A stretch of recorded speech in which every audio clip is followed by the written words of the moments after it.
तो जैसे कि हमने लास्ट एपिसोड के अंदर देखा था, जो शू भाई होता है वो अचानक से वहाँ पर जो टावर होता है उसके अंदर आ जाता है। और जैसे ही वो टावर के अंदर आता है तो बहुत ज़्यादा हैरान रह जाता है, क्योंकि हम देखते हैं कि टावर के अंदर काफ़ी सारे इंसान जो होते हैं वो मौजूद होते हैं, जिन्हें देखने के बाद में शू भाई बोलता है कि आखिर यहाँ पर जो ह्यूमन है वो कहाँ से आ गए। और अब इतना बोलकर शू भाई जो होता है वो उन लोगों के पास में आने लगता है, जो देखकर नी जो होता है वो शू भाई से बोलता है कि शू भाई संभल कर, इन लोगों की जो बॉडी है वो चारों तरफ से डार्क और से घिरी हुई है। जो सुनकर शो भाई जो होता है वो बोलता है कि लेकिन आखिर ये लोग जो है वो है कौन, और आखिर ये लोग इस जगह पर ट्रैप जो है वो क्यों हो गए हैं। और अब शो भाई के इतना बोलते के साथ ही उनमें से एक बंदा जो होता है वो शो भाई को बताता है कि क्योंकि हम लोग जो है वो डार्कनेस के सेक्रीफाइस है। और अब इतना बोलते के साथ ही अचानक से हम देखते हैं कि उस बंदे की हालत खराब होने लगती है, उसकी बॉडी के चारों तरफ डार्क हो रहा आ जाता है। जो सुनते के साथ ही अब जो नी किंग होता है वो शो भाई को बताता है कि असल में ये लोग जो है वो ओरिजिनली पावरफुल ह्यूमन वॉरियर है, जो कि डार्क रियलम के अंदर एंटर जो है वो किए थे। और जैसे ही ये इस टावर के अंदर आए तो यहाँ पर आकर ये डार्क पावर से करप्ट हो गए।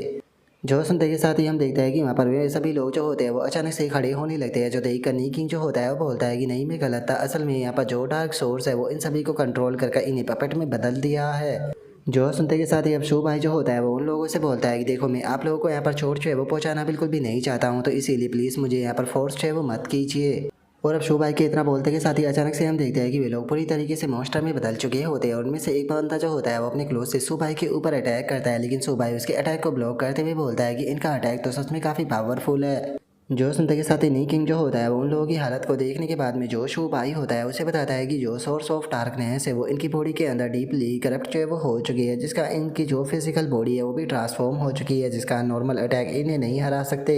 इसीलिए मुझे लगता है कि अगर तुम इन्हें हराना चाहते हो तो तुम्हें इनके आईब्रो के बीच में बना हुआ जो ये डार्क मार्क है इसके ऊपर अटैक जो है वो करना चाहिए। शायद इसके ऊपर अटैक करने के बाद में ये लोग जो है वो अपने कंट्रोल से फ्री हो जाए।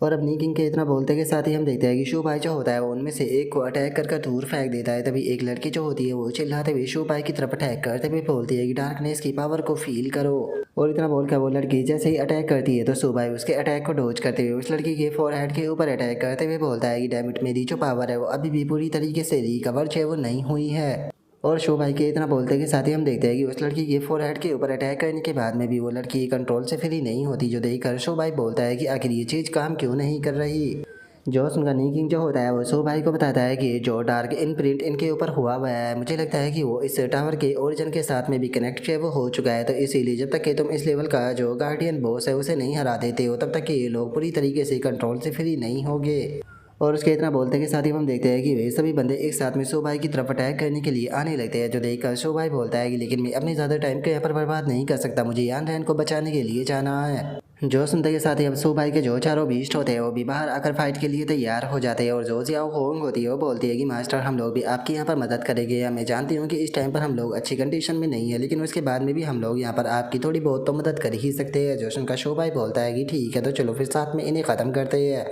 मैं चाहता हूँ कि तुम लोग जो है वो इन्हें थोड़े टाइम तक जो है वो यहाँ पर होल्ड कर रखो, तब तक कि मैं अपने काम को ख़त्म करता हूँ। और अब शो भाई के इतना बोलते के साथ ही हम देखते हैं कि जो शो भाई के बीस्ट होते हैं वो उन सभी लोगों के ऊपर अटैक करना शुरू कर देते हैं। और जो शो भाई होता है वो अपने अटैक को बनाने लगता है। और अपने अटैक को बनाते हुए बोलता है कि चूंकि इन लोगों के अंदर डार्कनेस की पावर मौजूद है, तो इसीलिए मैं इनकी जो डार्कनेस की पावर है उसे ख़त्म करने के लिए होली किलिन का जो एट्रीब्यूट है उसका इस्तेमाल करूँगा। और अब इतना बोलते के साथ ही शो भाई जो होता है वो उनमें से जो लड़की होती है उसके सीधे जाकर फोरहेड के ऊपर अटैक जो है वो कर देता है। और जैसे ही शो भाई इस बार अटैक करता है तो उस लड़की की ये बॉडी के अंदर से डार्क पावर रिलीज होने लगती है, जिसके बाद में वो लड़की बेहोश होकर वही ज़मीन पर गिर जाती है। जो देखकर अब जो शो भाई होता है वो आगे बढ़ते हुए बोलता है कि ठीक है, ये चीज़ जो है वो काम कर रही है, ठीक है, अब तुम सभी लोग जो है वो पीछे हट जाओ, आगे के काम को मेरे ऊपर छोड़ दो। और अब इतना बोलते के साथ ही शो भाई जो होता है वो एक एक करके सभी लोगों के ऊपर जाकर अपना जो अटैक होता है वो करने लगता है। और अटैक करते हुए शो भाई बोलता है कि मुझे जल्दी से इसे ख़त्म करना होगा, क्योंकि जो यान रैन है वो अभी भी मेरा इंतज़ार जो है वो कर रही है, मैं यहाँ पर ही बस ट्रैप होकर नहीं रह सकता।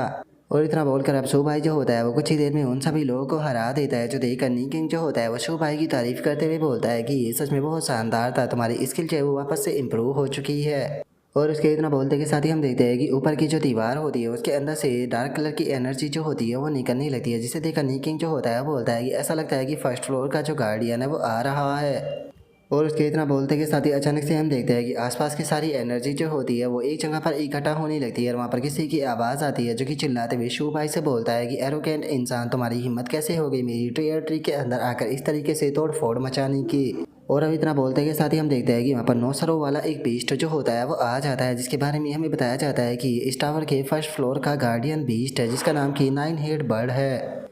और अब वो 9 सर वाला बीस्ट जो होता है वो उससे बोलता है कि तुम्हारी हिम्मत कैसे हो गई यहाँ पर मेरे जो पपेट थे उन्हें आकर चोट पहुँचाने की, यहाँ तक कि तुम जो सेक्रीफाइस है उसे भी बचाना चाहते हो। तो फिर ठीक है, आज मैं यहाँ पर जो तुम्हारी बॉडी है उसे अपनी कल्टीवेशन के न्यूट्रिशन के लिए इस्तेमाल जो है वो करूँगा। और अब उस 9 सर वाले बीस्ट की इस बात को सुनते के साथ ही शो भाई जो होता है वो उसकी तरफ स्लैश अटैक करते हुए बोलता है कि मुझे कोई फ़र्क नहीं पड़ता कि तुम किस प्रकार के मॉन्स्टर हो, लेकिन अगर तुम्हें लगता है कि तुम मुझे यहाँ पर रोक सकते हो तो इस चीज़ को अपने दिमाग से निकाल दो। और इतना बोलकर जैसे ही शो भाई अटैक को करता है तो हम देखते हैं कि वो 9 सर वाला बीस्ट जो होता है वो अपने 2 सरों से एक से आइस और एक से स्टोन बनाकर जो शो भाई का अटैक होता है उसे रोक देता है। जिसके बाद में उसके 2 और सर जो होते हैं वो शो भाई के ऊपर अटैक करते हैं, जहाँ पर कि एक के अटैक में थंडर तो दूसरे के अटैक में फायर होती है। और अब दोनों अटैक जो होते हैं वो शो भाई के पास में आकर टकराते हैं, लेकिन शो भाई सही टाइम पर डॉज कर देता है। और इसे देखकर शो भाई भी हैरान होते हुए बोलता है कि क्या ये एलिमेंट अटैक जो है वो कर सकता है, और इसके पास में यहाँ पर डिफरेंट प्रकार के जो एट्रीब्यूट है वो भी मौजूद है। और शो भाई के इतना बोलते के साथ ही हम देखते हैं कि वो बीस्ट जो होता है वो अपने और भी वहाँ पर जो सर होते हैं उनके ऊपर से शो भाई के ऊपर अटैक करने लगता है और बोलता है कि चलो देखते हैं कि तुम कब तक मेरे अटैकों को डोज कर पाते हो। जो उनका शो भाई भी जंप करते हुए उसके अटैकों को डोज करने लगता है,